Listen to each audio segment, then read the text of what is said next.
Les études sur la parole par John Nelson Darby. La deuxième épître à Timothée, chapitre 4.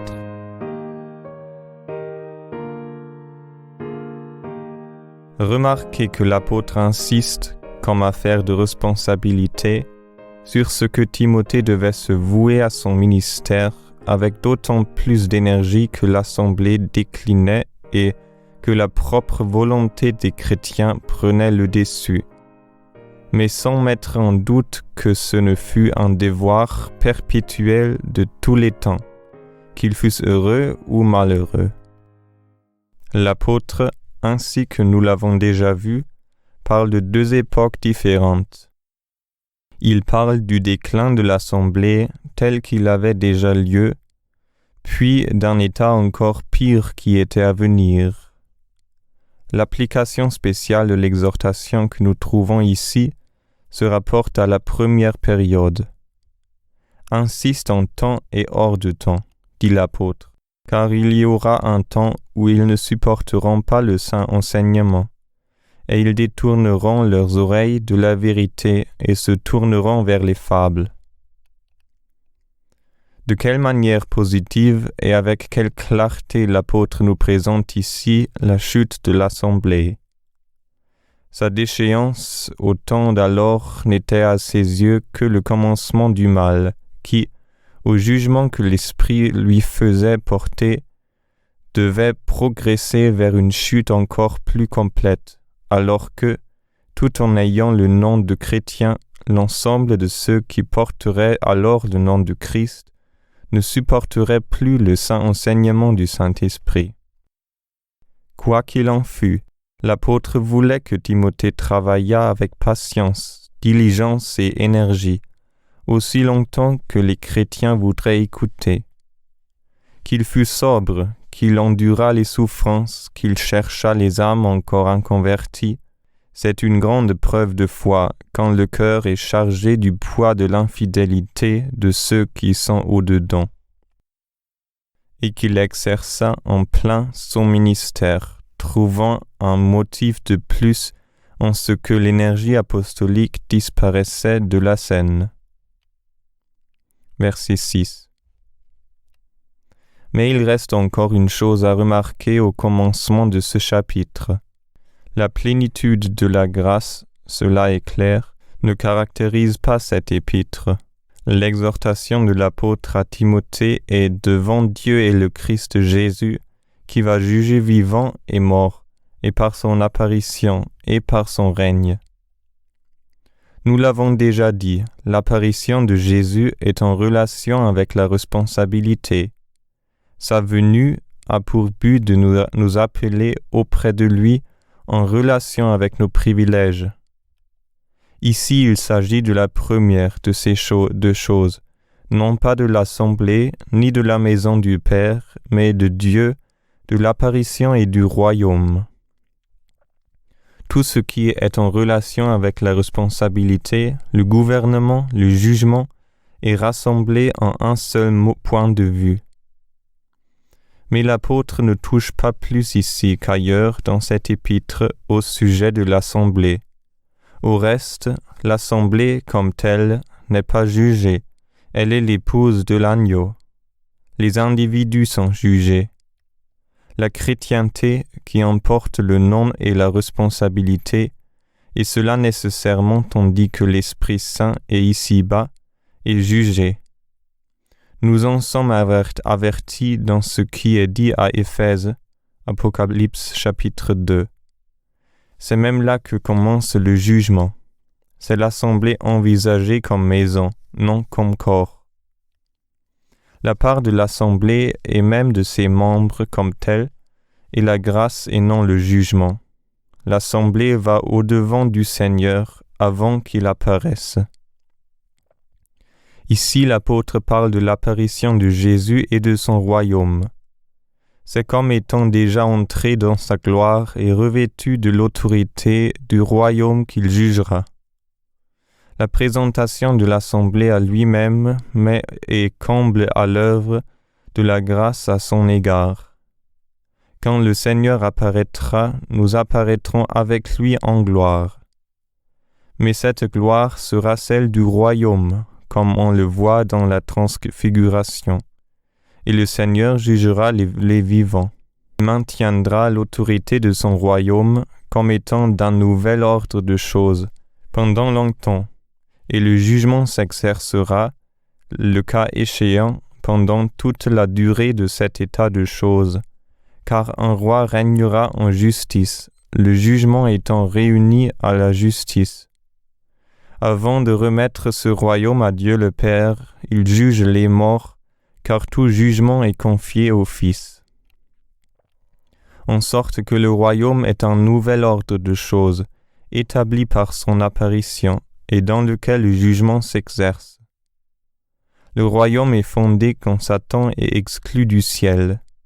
Il est établi et son autorité commence à s'exercer lors de l'apparition du Seigneur.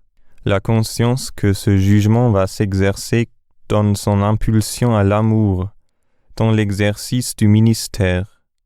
Elle rend sérieux, elle fortifie les mains par le sentiment de l'union du serviteur de Dieu avec celui qui exerce le jugement, et même par le sentiment de sa propre responsabilité.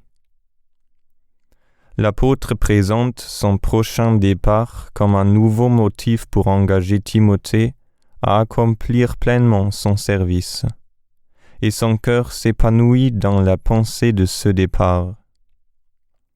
L'absence du ministère apostolique fait si sérieux à l'égard de la position de l'Assemblée, rend donc le devoir de l'homme de Dieu plus pressant.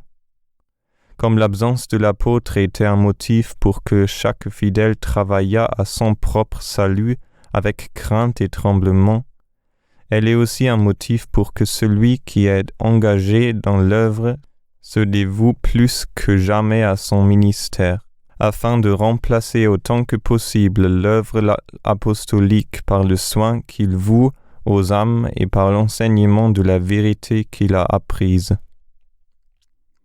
On ne peut pas être apôtre ni poser maintenant le fondement de l'Assemblée.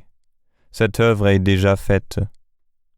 Mais on peut édifier sur ce fondement et par la vérité qu'on a reçue des apôtres, par des écritures que Dieu nous a données, par un amour dans la vérité pour les âmes, et qui ne se lasse pas. On ne peut pas fonder deux fois. On donne sa valeur au fondement, on lui donne sa place en bâtissant dessus, et en soignant les âmes et l'assemblée auquel l'apostolat a donné, devant Dieu, une place et un fondement qui restent toujours là. C'est ce que nous avons à faire en l'absence du don qui a posé ce fondement. Le caractère selon la pensée de Dieu a déjà été imprimé sur l'œuvre. Le seul fondement a été posé. L'Assemblée a sa seule et unique position selon les conseils de Dieu. La règle donnée de Dieu est dans la parole. On n'a qu'à agir dans le sens de l'apôtre, selon l'impulsion déjà donnée par l'Esprit, mais on ne saurait avoir l'autorité apostolique. Personne n'est apôtre maintenant dans ce sens-là. Être apôtre maintenant est impossible parce qu'on ne pose pas le fondement. Le faire serait renier ce qui a été fait, car le fondement a été posé. On peut agir dans la mesure du don qu'on a reçu et d'une manière d'autant plus dévouée qu'on aime l'œuvre de l'apôtre et qu'il n'est plus là lui-même pour la soutenir. Quant à lui, il avait fait son œuvre. Si les autres étaient infidèles, lui avait été fidèle. Dans le bon combat de l'évangile de Dieu, il avait combattu jusqu'au bout et résisté avec succès à toutes les attaques de l'ennemi. Verset 7. Il avait achevé sa course. Il ne restait plus pour lui qu'à être couronné. Il avait gardé la foi qui lui avait été confiée, la couronne de justice, c'est-à-dire celle qui venait du juste juge qui reconnaissait sa fidélité, était réservée et gardée pour lui. Ce n'est qu'au jour de rétribution qu'il la recevra. Il s'agit, on le voit clairement, de récompense pour l'œuvre et pour la fidélité. L'idée de fidélité devant la responsabilité ou aussi d'infidélité donne son caractère à l'épître tout entière et non l'idée des privilèges de la grâce. L'œuvre de l'Esprit par notre moyen est récompensée par la couronne de justice et chacun recevra sa récompense selon son travail. Christ nous place tous selon la grâce de Dieu dans la jouissance de sa propre gloire, avec lui-même et semblable à lui. C'est notre part commune, selon les conseils éternels de Dieu, mais une place est préparée par le Père et donnée par le Fils selon l'œuvre opérée par la puissance de l'Esprit en chaque croyant, dans sa position particulière.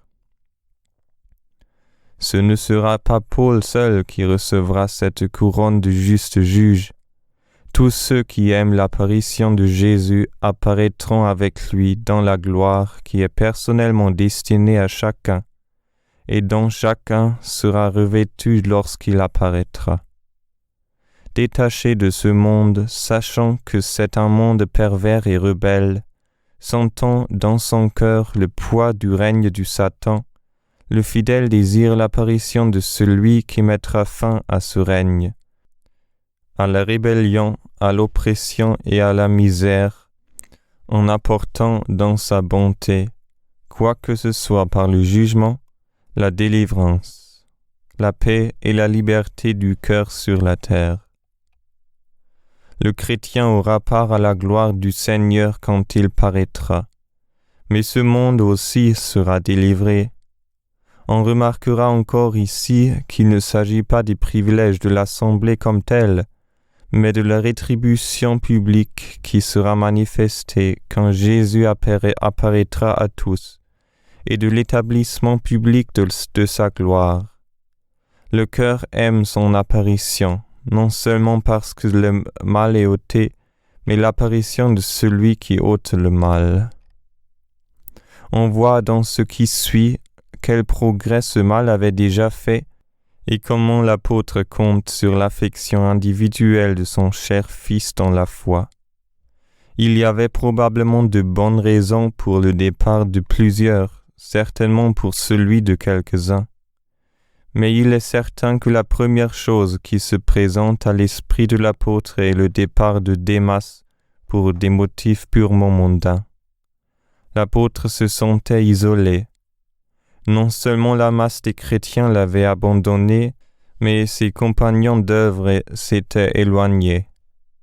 Selon la providence de Dieu, il devait être seul.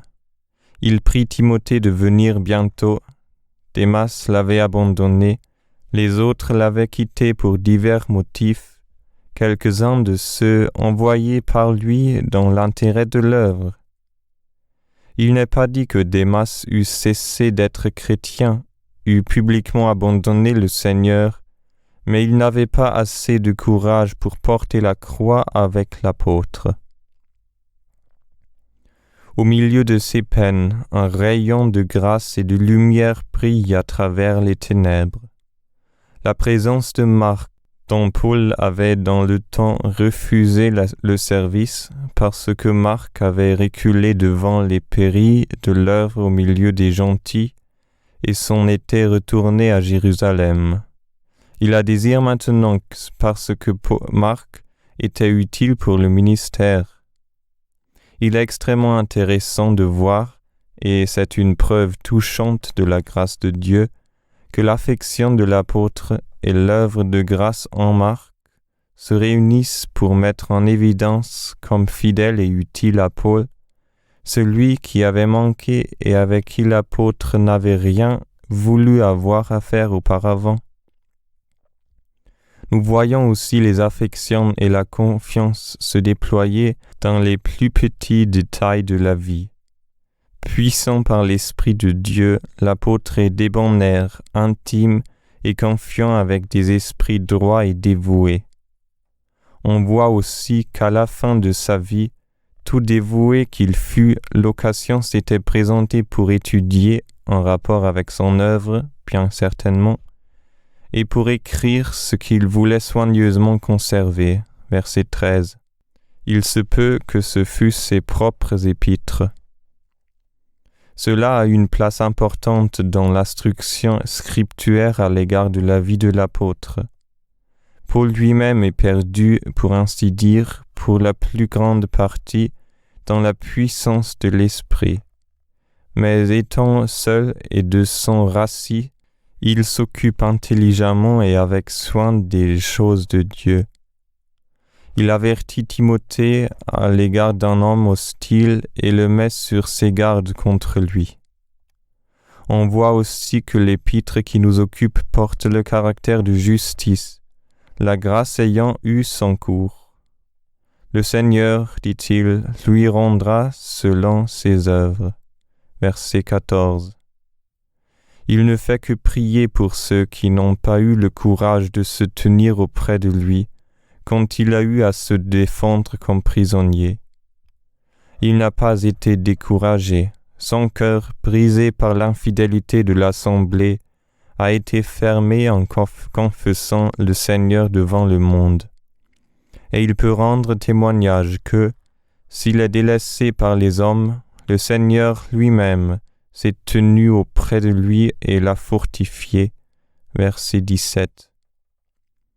Qu'il soit devant l'autorité pour lui répondre, n'est pour Paul qu'une occasion pour annoncer de nouveau publiquement ce pourquoi il a été fait prisonnier.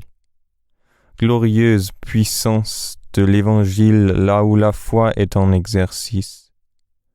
Tout ce que l'ennemi peut faire tourne en témoignage, afin que les grands, les rois, ceux qui autrement seraient inaccessibles, entendent la parole de la vérité, le témoignage de Jésus-Christ. Ce fidèle témoin était aussi délivré de la gueule du lion. Sa confiance simple et ferme comptait sur le Seigneur jusqu'au bout. Lui le garderait de toute mauvaise œuvre pour son royaume céleste. Si le moment de son délogement était proche, s'il devait s'endormir au lieu d'être transmué, il n'avait pas cessé d'être de ceux qui désiraient l'apparition du Seigneur. Il allait en attendant être auprès de lui pour avoir une place dans le royaume céleste. L'apôtre salue les frères avec lesquels Timothée se trouvait en relation et prie celui-ci de venir avant l'hiver. On apprend ici que la puissance miraculeuse accordée aux apôtres s'exerçait dans le service du Seigneur, non pas dans leur intérêt propre ou selon leurs affections personnelles. L'apôtre avait laissé Trophime malade à Milet. Il est clair que l'épître que nous venons de parcourir a été écrite lorsque l'apôtre attendait son prochain départ, et quand la foi des chrétiens avait baissé d'une manière bien affligeante, comme en témoignait l'abandon dans lequel il l'avait laissé. Sa foi se maintenait par la grâce. Paul ne se cachait pas que tout allait mal. Son cœur le sentait, en était brisé. Il voyait que les choses iraient en empirant. Mais son propre témoignage restait debout et ferme pour le Seigneur, par grâce. La grâce du Seigneur était avec lui afin qu'il confessait Christ et exhorta Timothée à un exercice de son ministère d'autant plus assidu et dévoué que les temps étaient mauvais. Ceci est très important. Si l'on aime le Seigneur, si l'on sent ce qu'il est pour l'assemblée, on sait que dans celle-ci tout est ruiné. Le courage personnel n'est pas affaibli, car le Seigneur demeure toujours le même, fidèle et exerça sa puissance en notre faveur. Si ce n'est pas dans l'assemblée qui ne veut pas de cette puissance, Ce sera dans ceux qui tiennent ferme qu'il exerça sa puissance, selon les besoins individuels créés par cet état de choses. Sachons-nous en souvenir, l'insensibilité à l'état de l'assemblée n'est pas la preuve qu'on est près du Seigneur ou qu'on a de la confiance en lui. Mais dans la conscience de cette ruine, la foi, le sentiment de ce qu'est Christ donne de la confiance en lui au milieu de la ruine dont on mène deuil. Cependant, remarquons-le, dans tout ceci, l'apôtre parle de l'individu, de la justice, du jugement, et non pas de l'assemblée. Quand il parle de celle-ci comme étant la grande maison, cette maison contient des vases à déshonneur dont on doit se purifier.